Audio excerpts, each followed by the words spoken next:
Alright, what's up everyone? How are you guys doing? Hopefully you guys are doing great. I know I haven't posted in a little while, like 3, maybe 2 days, but I'm back today with a video going over arenas, and I'm honestly pretty excited for it. I know I'm just a tad bit late to it, but I'll be breaking down everything you should expect in arenas soon. Now before I continue, I just want to thank you guys so much for 200 subscribers. Personally, I started off this YouTube journey as a joke, but I can tell that we're growing momentum, so thank you guys so much for subscribing and watching the videos.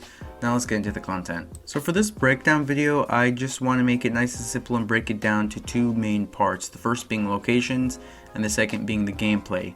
For locations themselves, we've already gotten a brief look to what they are going to be. Of course, we know that there are going to be some point of interest broken down, like I believe artillery from King's Canyon. We're going to have some point of interest from Olympus and also World's Edge, which is all pretty interesting on its own, but with the added factor of new maps and new designs like this one that you're seeing right here.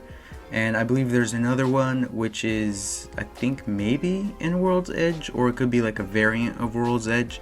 But we've seen like live gameplay from there, which I'll probably be putting in the background.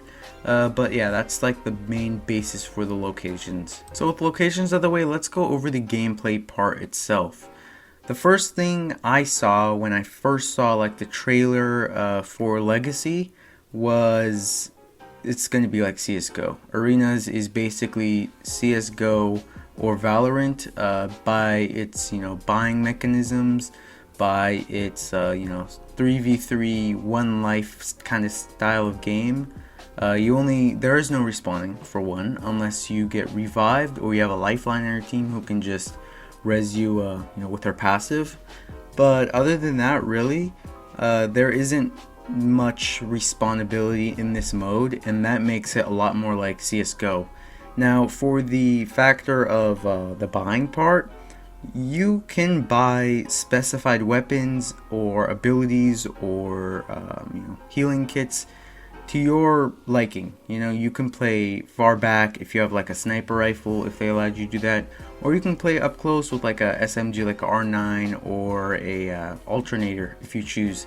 And you have to buy them with crafting medals, and these are given to you at the start of the match, but depending on how well you do, you will get more regardless.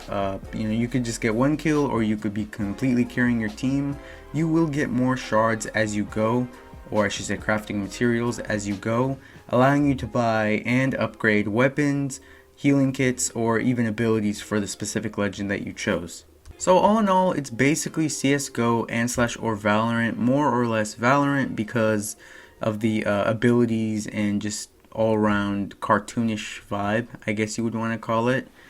But in this case, I want to also go over like the fact that I personally feel off of the gameplay that I've seen that it's supposed to emulate a endgame, situation or scenario, and it makes sense. I mean, it's a 3v3, you get shields, you get healing kits, you get weapons that you choose. It's supposed to emulate endgame, and where you and your full 3 squad and an enemy full 3 squad will be fighting it off at the end. And of course it's going to be fast paced because of the ring. So if you are having trouble with those end games and you really want to get better at the game when it comes to strategically thinking and pushing and just aiming and all that other stuff, arenas is probably the best way to go, because not only is it supposed to emulate endgame, but it's also supposed to give you all the things that you have in Apex, including shields, healing abilities, and the weapons, and also your legend abilities. So if you think about it, it's like the perfect practicing tool, and personally that's the main reason why I'm hyped for it. Now, in conclusion, that's really all I have to say about arenas when it comes to breaking it down. It's a pretty simple style, it's a pretty simple kind of, I guess, idea that Respawn has come up with, but I bet it's going to help a lot of you guys. It's going to help me with Endgame, and it's just going to help all around getting better at the game, which I'm honestly very excited for. It's also going to be fun, especially with friends, since it has that Call of Duty style vibe and also Titanfall 2 vibe. So I guess stay tuned for that. It's coming out tomorrow, which is the 4th, so I'm super excited. Hopefully you guys are too. But with that said and done, thank you guys so much for watching. If you enjoyed, make sure to like, also subscribe if you are new. And finally, thank you guys so much for 200 subs again, and I'll catch you guys in the next one. Peace out.